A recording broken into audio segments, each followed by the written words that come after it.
Bonjour à tous, bienvenue pour cette nouvelle vidéo. Nous allons voir 3 petits tours de magie, ou d'ailleurs 3 grands tours de magie, qui ont été joués hier lors de la première journée de l'étape en rapide et blitz de la Sinquefield Cup. Avec, bien sûr, l'événement, c'était le retour dans un tournoi officiel pour la première fois depuis 12 ans de Garry Kasparov, le boss. Il a fait 3 parties nulles. Il a décidé de jouer prudemment cette première journée. Il a dit qu'il allait être plus agressif lors de la deuxième. On va voir ce que ça va donner. C'est ce soir à 20h. À suivre, bien sûr, sur la chaîne Bstream en direct avec notamment Vlad Kachev aux commentaires. Et nous allons voir 3 parties. Enfin, pas en entier. Hein. Donc, j'ai essayé de faire un format court. Pour pas que ça soit justement interminable. Et montrer 3 exemples. On va commencer par une magnifique victoire de Levon Aronian, le joueur arménien qui revient très très fort en cette année 2017, puisqu'il a été virtuellement à la 2e place mondiale. Il a gagné 2 tournois de premier plan. Bon, il est de retour très sérieusement et il a un jeu vraiment entreprenant, fluide, en confiance, avec des belles combinaisons, du beau jeu, des belles attaques. Il a envoyé du H4, H5 dans plusieurs parties. Ça fait plaisir, ça fait plaisir. Alors c'est un joueur en plus très modeste. C'est-à-dire que lui, il va dire « Ouais, mais je joue juste pour des petites arnaques tactiques. » Petites arnaques tactiques, mais mon ami. Ouais, trop fort. Et on va commencer par lui. Donc il jouait cette première ronde, hein, donc d'entrée de jeu, hein, à froid, hein, contre Navarra, qui est aussi un joueur exceptionnel. Cette partie mériterait une analyse complète, détaillée de, je ne sais pas, 20 minutes, une demi-heure. C'est pas ce qu'on va faire. On va juste savourer. On va juste regarder peut-être 1 ou 2 variantes et c'est tout. Et on va se faire plaisir en regardant. Donc Aronian les blancs. Navarra joue cavalier F6 très classique. Ici, Aronian refuse de jouer KSC3 pour entrer dans la Nimzo. Et Navarra décide de jouer une ouest indienne. Bon, on va pas rentrer dans le détail de l'ouverture. Tous ces coups sont très connus, théoriques. Voilà, les noirs perturbent les blancs. Ils les ont forcés à faire B3. Enfin, incités à faire B3 pour protéger le pion. Du coup, le fou, il est en D2, mais il aurait préféré être en B2. On va pas rentrer dans les détails. Cavalier C3, roc. Fou G2. Ok, tout ça est connu, sans doute. Voilà, bien connu des 2 joueurs. Aronian qui place son cavalier en E5. Et Navarra qui contre-attaque au centre. Pion prend, et nous retrouvons avec une structure qu'on appelle des pions pendants, c'est-à-dire qu'ils sont ensemble, mais il n'y a pas d'autres pions pour les aider. Donc ils peuvent être intéressants, ils sont assez dynamiques, ils peuvent à des moments avancer, et ils peuvent être également fragiles, c'est-à-dire que les blancs vont placer les tours sur les colonnes en face, et essayer de les pressuriser. Tour à D1, justement, dame C8, la dame ne veut pas rester en face de la tour, et E4 d'Aronian qui attaque ces pions. Alors voilà, une des techniques, c'est de forcer un des deux à avancer pour qu'il soit un peu bloqué. Donc on va voir après fou F8 qui attaque le cavalier, les blancs protègent, et D4 de Navarra qui avait D5. Voilà, maintenant on voit que ces pions sont moins puissants puisque c'est beaucoup plus dur pour eux de continuer leur route. Donc des pions au centre c'est surtout fort si ça peut avancer, si c'est bloqué c'est déjà moins impressionnant et souvent même ça peut se faire attaquer. Cavalier prend, Aronian qui crée un pion passé, F6 attaque le cavalier. Et alors là, le festival arménien va commencer. Festival Levon, au lieu de bouger son cavalier, ce qui était tout à fait normal, hein, je pense qu'il y a juste énormément de joueurs qui auraient joué coup cavalier C4 ici, cavalier sur une case forte, ça part peut-être un futur D6, enfin on est très très bien positionné, la dame contrôle diagonale importante, on est au top, hein. Franchement il n'y a rien à dire, peut-être qu'on va même faire un cavalier A5 à un moment pour essayer d'avoir assez de ce fou, enfin il n'y a rien à dire, c'est bien. Même si l'ordinateur donne une égalité, mais je sais pas trop comment il pour égaliser avec les noirs, parce que franchement ça m'a l'air un peu difficile la position noire. Bon, toujours est-il que Levon lui, il veut pas ramener son cavalier, et il joue tour D1. Je t'en prie, prends mon cavalier. Navarra ne se fait pas prier, et il reprend du pion, et il obtient déjà 2 pions au centre, et 2 pions passés liés. Voilà, qui sont mobiles, hein, eux, il n'y a rien qui va pouvoir les arrêter, ça va être très dur, en tout cas. Potentiellement. Alors on pourrait croire qu'il joue sur ses pions, ça va pas vraiment être le cas. Navarra développe sa pièce, E6 bon, en route, et le cavalier vient défendre son roi. Sauf que Arognan ne veut pas qu'il y ait de la pression par exemple sur ce pion, voilà. Et il claque la qualité, après avoir sacrifié donc déjà une pièce, il claque la qualité sur le cavalier. Bam, tour prend cavalier, pion prend bien obligé, et dame F5. Et alors là, il joue avec une tour de moins, hein, tout de même. Il a juste un pion contre une tour. Les noirs, ça n'a pas l'air catastrophique leur position, et en fait c'est complètement perdant. Enfin, faudra analyser pour être sûr, mais c'est très difficile à défendre pour les noirs. Peut-être que l'ordinateur arrive à faire un tour de magie, lui aussi, il arrive souvent à en faire dans les positions très dures. Bon, la dame attaque déjà F6, pour éventuellement s'emparer de ce pion. Mais il y a une idée beaucoup plus forte, c'est de faire tout simplement fou 4 pour venir taper sur H7. Alors, tout ça, on pourrait se dire, bon, mais il peut défendre latéralement quand même, avec la dame, avec la tour. On va y arriver. Dame D8. C'est vrai qu'on pourrait se dire, on pourrait réussir à mettre des pièces devant ces pions qui pourront plus avancer, donc qui seront déjà stoppés, et puis tout en défendant le H7, et on a l'impression qu'on peut peut-être s'en sortir. Tour E4, bien joué, voilà, il fait pas par exemple fou E4 menace mat, parce qu'après la tour aurait plus de mal à passer sur E4, il faudrait peut-être qu'elle se décale pour repasser par là, bon ça perd du temps. Il va plus vite, il joue tour E4, il met d'abord sa tour, menace un échec, puis mettre le fou, et là il y aura toutes ses pièces à l'attaque. Tour E7, Navarra défend à l'avance, bon, échec. Roi H8, on va pas rentrer dans tous les détails, voilà, on pourrait développer largement ces variantes, mais voilà, fou E4, pression, alors Navarra avait déjà défendu, donc il se dit, bon, bah, je peux développer l'autre tour pour peut-être augmenter la défense. Et tour H4 de Arognan, voilà, menace, tour prend H7 très fortement, donc il faut se défendre. Alors Navarra a compris qu'il avait des gros problèmes ici, il a joué Roi G8 pour s'en aller en quelque sorte. Alors voyons ce qui serait passé si par exemple il jouait tour CC7. Alors on aurait pu aussi faire aussi avec la dame. Le problème c'est qu'ici on voit très bien qu'on va se faire dévier par le coup D6 et que ça peut faire très très mal. Voilà, donc on est en fourchette, on doit prendre, puis après on défend plus, et tour prend H7. Et c'est affreux. Enfin ça va être mat en fait. Voilà. Donc tour CC7. Et alors Arognan qui pouvait quand même prendre ce pion depuis 2-3 coups, ne l'avait pas fait, il avait d'abord placé ses pièces à l'attaque, et maintenant quand même il pourrait le prendre, échec. Et attention, si on met la tour, il y a tour prend H7 échec. Bon, mais de toute façon, même si on met le fou, il y a aussi tour prend H7 échec. Bon, il y a pas mal de variantes qu'on pourrait étudier, comme j'ai dit, on va pas le faire maintenant. On va juste montrer que par exemple, si ça termine par un joli tour prend G7, puisqu'il y a un clouage sur la diagonale, et après tour prend, c'est dame prend dame, gagne la dame, et échec et mat. Voilà, on surveille, et sorti. Par exemple. Donc roi G8 joué par Navarra, tour prend H7 bien sûr, fou prend D5, sait-on jamais, mais c'est trop tard, dame G6, échec, et là il y a eu tour G7, on va voir ce qui serait passé sur fou G7. Bah, si vous voulez vous faire un petit, faites-vous la main, vous pouvez mettre la pause, les blancs jouent et gagnent. Et même les blancs jouent et mat, car c'est tour H8 échec, un classique, hein, c'est-à-dire attraction. Tu peux pas prendre du fou, t'es cloué, tu dois prendre du roi, merci, échec et mat.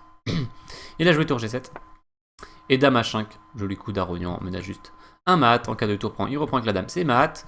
Que faire, eh bien, ma foi, malheureusement, il n'y a pas de coup. Navarra, assez élégant, je pense, a laissé Arognan mater avec fou prend 4, tour H8, mat. Voilà, gain en 31 coups de Léon Arognan, donc a démarré cette feed cup en rapide et bit sur les chapeaux de roue, partie magnifique, hein, donc on peut remontrer le moment, les noirs font F6 pour attaquer le cavalier, tour DE1, je mets ma tour sur la colonne ouverte, sacrifice de cavalier, les noirs amènent des renforts en défense, tour prend cavalier, tu n'as plus ce défenseur, puis ensuite c'est la domination totale sur les cases blanches notamment, mais aussi en général, et ces pions font une sorte de muraille qui empêche les noirs de défendre comme ils veulent, en plus de contrôler certaines cases importantes et de pouvoir faire des déviations comme on a vu tout à l'heure avec D6. Voilà pour le premier tour de magie de Léon Arognan, cette partie brillamment remportée avec un sacrifice de pièces puis de qualité.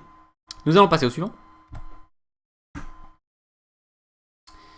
Donc c'est le grand maître vietnamien Lê Quang Lim. Alors je ne sais pas s'il a pris la nationalité américaine puisqu'il a fait ses études aux États-Unis. Je vais contre Caruana aussi dans cette première ronde. Et là il est blanc, il est complètement perdant. Les noirs ont 2 pions passés liés. Ici ça va être une catastrophe. En plus le fou est cloué sur la colonne D. Donc c'est horrible. Bon, il s'accroche. On n'a jamais gagné une partie en abandonnant. Hein. Peut-être certains grands maîtres auraient abandonné ici. Je pense à l'un d'entre eux qui est coutumier du fait quand il commence à être en mauvaise position. C'est Vassili Ivanchuk. Autant il peut être brillant, autant il peut jeter l'éponge rapidement parfois. Donc tour G5, qui c'est vrai empêche au moins cavalier prend E5, mais bon. B3, ok en route, le pion passé est fait pour être poussé. Échec, roi ici, tour attaque le cavalier, bon il fait ce qu'il peut. Hein. En plus ils ont bien sûr très peu de temps à la pendule, les joueurs ici, une trentaine de secondes. Et Caruana décide de se lancer dans la vente B2. Qui est très bien, puisque le fou peut même pas se sacrifier dessus, sinon la tour est perdue. Donc voilà, et ça menace bien sûr, tour prend fou, comme on va le voir. Sinon, il aurait pu faire tout simplement cavalier F4. C'était 100% gagnant, hein. Menace cavalier 2 par exemple pour gagner le fou. Déjà c'est très dur de se défendre contre ça avec les blancs, et puis on pourra combiner bien sûr avec les pions passés ensuite. Bon, enfin c'est gagnant. Bon, il joue B2, bon ça avait l'air bien sur le moment, tour prend. Bon. Et il joue tour prend D4. Et là il se dit, bon, c'est fini quand même. S'il prend, je fais une dame. S'il prend pas, je vais faire une dame plus tard. Enfin bon, ça a l'air juste terminé. Les Quang Lim prend. Il laisse faire une dame. Il joue tour D7. Attention, contre-jeu avec les deux tours. Bon, on se dit quand même, les noirs en une dame et une tour, ils vont réussir à s'en sortir. Bon, ici, clairement, les blancs menacent perpétuelle. Avec tour prend échec suivi d'une pluie d'échecs sur ces cases. Voilà. Donc les noirs doivent se défendre contre ça. Bon. Caruana a une trentaine de secondes, il réfléchit. Et il se dit, ok, le moyen le plus sûr pour moi de me dégager de ça, c'est décaler le roi pour commencer. Oui, parce que, attention, il y a aussi une autre idée pour les blancs, ce serait de prendre avec l'autre tour, et selon où on va, il peut y avoir des maths, ou de nouveau des perpétuels. Donc bon, il se dit, je vais d'abord me décaler, on va voir ce qui se passe. Les blancs prennent avec la tour D. Malin, parce que s'ils prenaient de la tour G, il y avait dame F1, très bon coup, qui se défend contre l'échec, hein, puisqu'on pourrait sacrifier la dame, et puis qui empêche le coup tour H7, puisqu'il y aurait mat en G2. Par exemple, si on fait avec la tour, ce qui a l'air pas mal sur le moment aussi, là ça marche pas aussi bien, parce qu'après tour H7, il y a match nul. Menace mat, attention. Et le roi doit se décaler, une des deux tours refait échec, et se remet dans la même position, et nul. Terrible. Donc méfiance. Mais tour D prend G7, c'est bien joué. Et ici, Caruana va jouer un mauvais coup. Donc bien sûr sous pression à la pendule. Il joue roi 8 pour se décaler. Oui, parce qu'il est menacé de mat en deux coups par tour échec suivi de tour mat. Quand même extrêmement menaçant. Donc il se dit, j'en ai marre de me faire mater, je me décale. En fait, il avait une solution. C'est plus facile à dire après la partie et assisté du moteur d'analyse. Solution simple entre guillemets, c'était tour F2 pour couvrir. Donc après échec, eh bien on vient ici et après échec qui a failli faire mat, on revient en défense et il n'y a pas de problème. Mais il a décidé de décaler son roi. Ici c'était assez amusant parce que les Quang Lim a raté un premier gain. Il a joué tour A7. Oula, pas tour B7, tour A7. Qui menace mat certes, c'est pas mal. Mais il aurait pu déjà gagner la dame avec échec. Donc le roi bien sûr doit sortir sinon il est mat. Échec, il doit sortir. Échec, et là terrible, les pions doublés font un super job. Ils prennent des cases et le roi doit aller sur la colonne B où il va se prendre enfilade, perte de la dame, une tour de plus pour les blancs. Donc déjà un premier gain raté par le joueur vietnamien qui lui non plus n'avait plus beaucoup de temps à la pendule. Il joue tour A7 donc il a l'air bien sur le moment. Et Caruana se dit mince, je suis menacé de mat, faut que je revienne. Dommage, il a raté coup tour F2 qui était quand même meilleur. Permettait, alors meilleur, mais bon, tout est relatif, on perd quand même la tour, hein, parce que c'est tour échec, tour là, et tour échec gagne la tour. Un classique hein, d'ailleurs, quand il y a les deux tours sur la 6ème comme ça. Classique pour gagner la tour, et donc ok, il prend. Et bon, c'est pas perdu, parce que quand même les noirs ont encore leur dame, ils peuvent essayer de poser des difficultés techniques aux blancs, les blancs vont devoir s'accrocher pour gagner cette finale quand même. Donc déjà il pouvait faire ça, mais bon, il est revenu. Et bon, je pense qu'il a dû se dire ici, ok, tant pis, peut-être il y a nul, ou alors il va refaire le même coup, puis je vais voir si j'ai autre chose ou pas. Mais non, les Quang Lim ne laissent pas passer sa chance.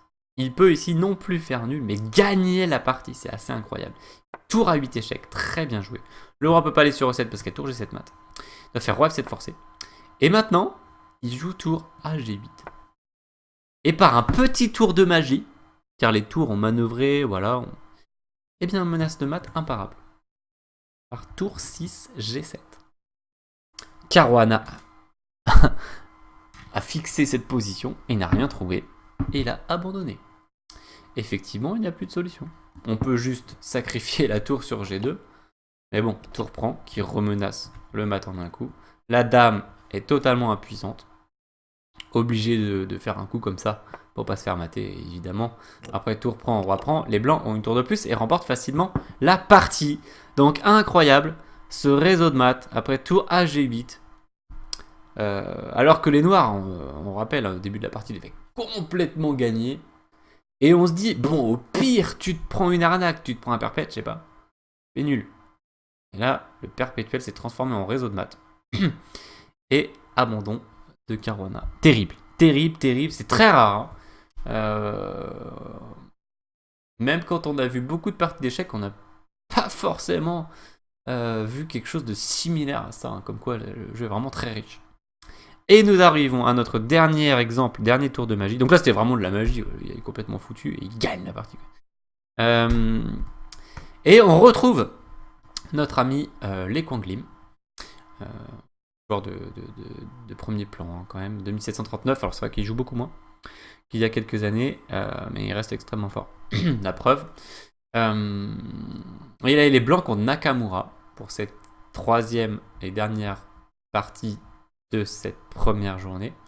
Et il a une finale de foot couleur opposée très très agréable puisqu'il a 2 pions de plus. Alors ça fait pas vraiment 2 puisqu'ils sont doublés ici, mais disons à peu près 1 pion et demi de plus. Voilà, et il doit manœuvrer. Alors il faut réussir à s'infiltrer dans la position noire, comme souvent dans les finales. Donc soit en passant par D5 pour essayer d'entrer par là, soit en essayant de passer par F5 pour entrer par G6, ou bien par H5 pour entrer par G6.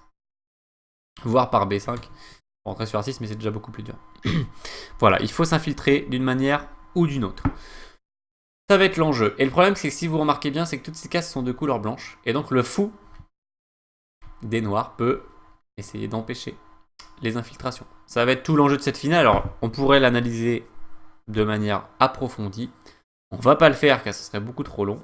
C'est de garder mon format court, de pas trop dépasser la vingtaine de minutes. Et donc nous allons simplement voir ce qui se passe dans la partie. Donc roi F4, menace de s'infiltrer par F5, fou C2, refusé par Nakamura. Le roi fait le tour, il menace de s'infiltrer par H5, fou G6, bonne défense, refuse de laisser passer le roi. Fou H5, technique classique, proposer l'échange pour essayer de forcer le passage. Fou C2, fou G4. Ok, si on joue fou F7, qui a l'air pas mal, pour s'infiltrer, il peut plus mettre son fou, il peut défendre par en dessous. Et il fait une muraille. Voilà, même une muraille comme ça, ce qui fait que notre roi doit battre en retraite.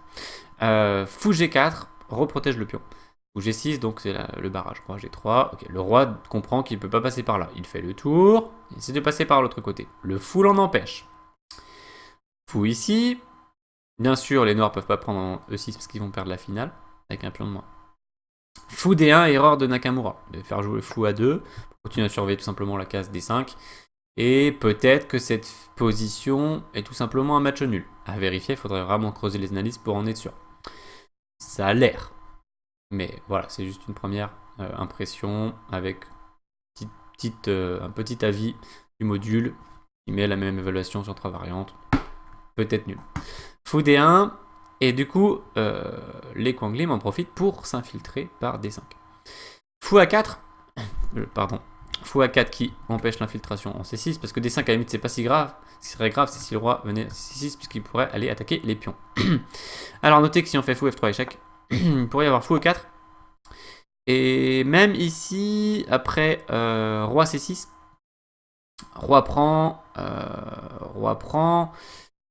on va gagner un pion, mais est-ce qu'on va gagner cette finale? C'est loin d'être sûr. Voilà, très technique.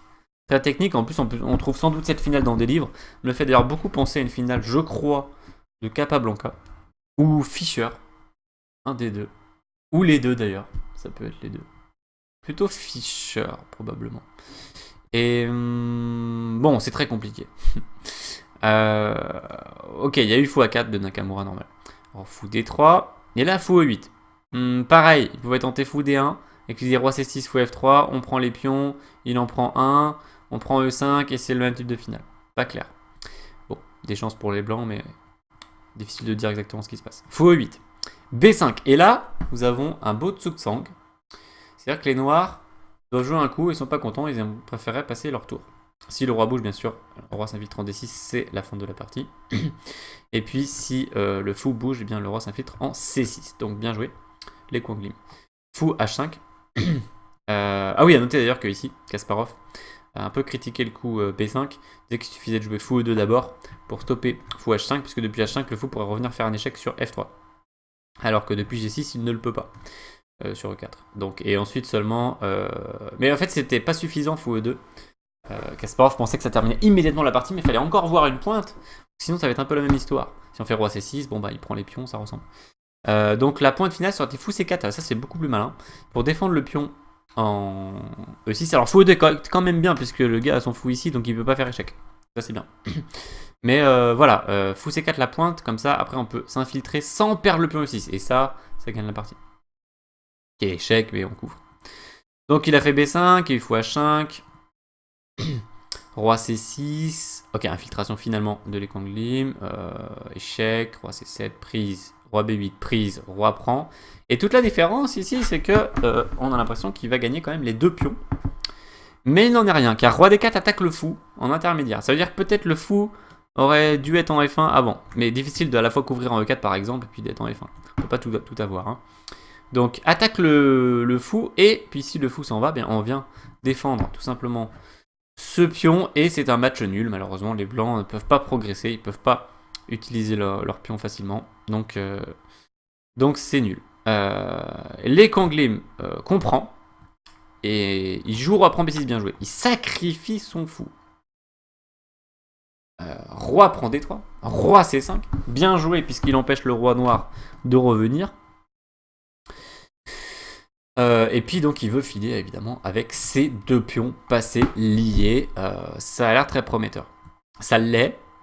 Et en fait les noirs doivent faire un truc incroyable, un tour de magie, pour sauver cette partie. Donc en parlant de tour de magie bien sûr, une petite dédicace au champion du monde français du 800 mètres, Pierre-Ambroise Boss, qui en a fait un pour devenir champion du monde. Et là c'est les joueurs d'échecs qui peuvent en faire, ou dans les variantes de l'ordinateur. Donc si vous voulez vous faire un exercice difficile, vous pouvez mettre la pause et chercher comment les noirs sauvent cette partie.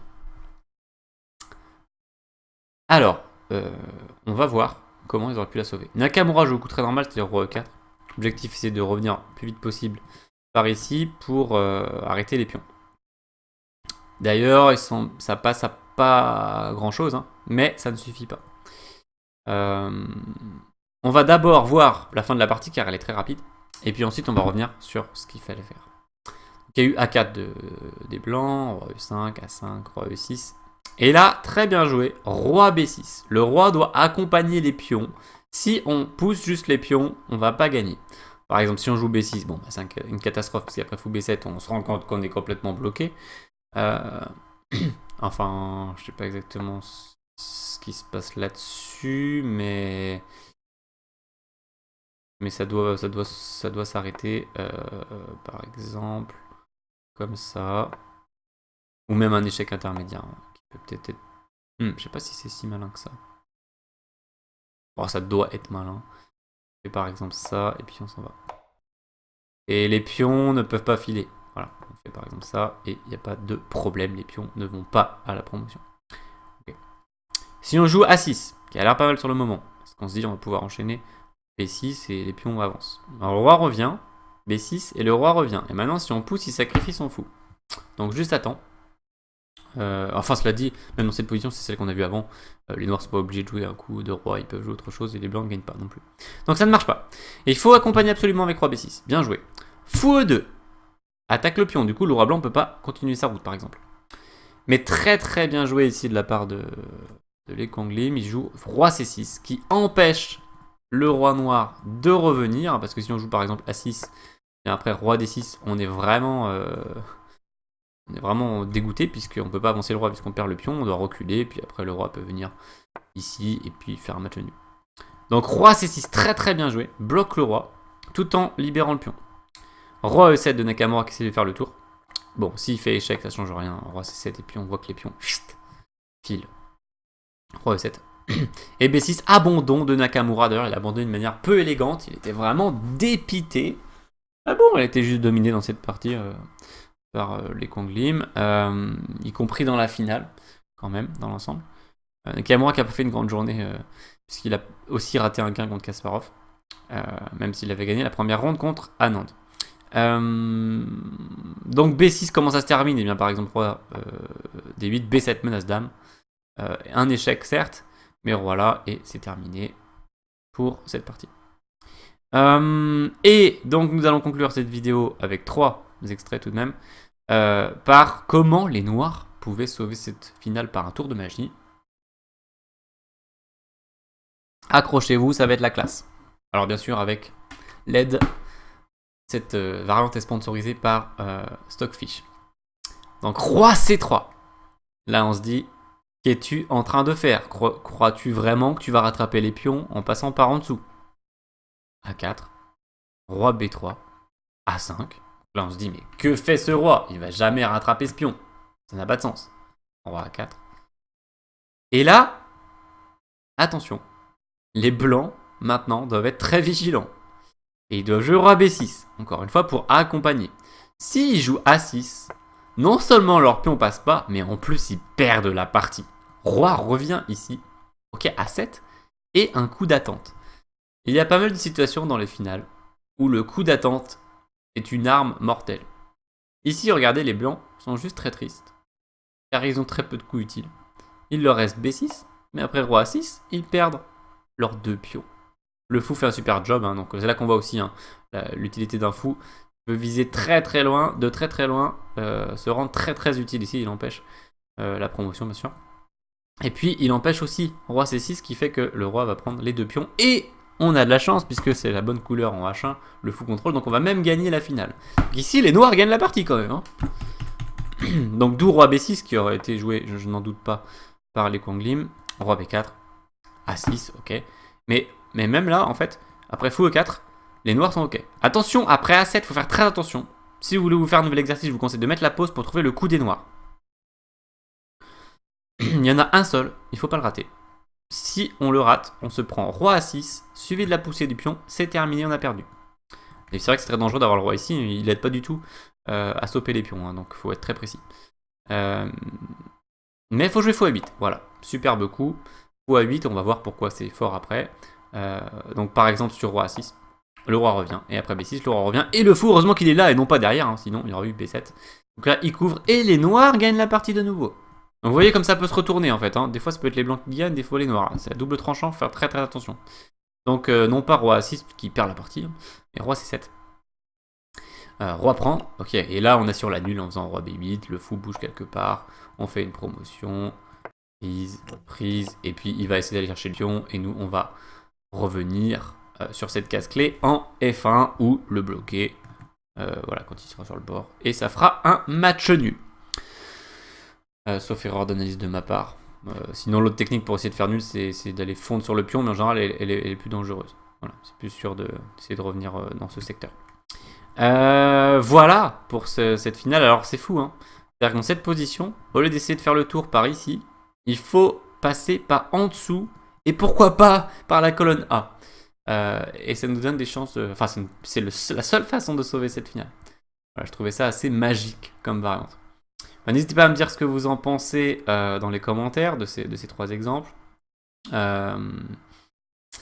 Et puis, ne manquez pas, bien sûr, hein, Kasparov, c'est pas toujours qu'on peut revoir jouer Kasparov. En tournoi officiel, il va jouer contre Aronian, Anand et Nepo ce soir, donc à partir de 20h. Et puis, je vous dis à la prochaine. Salut, salut!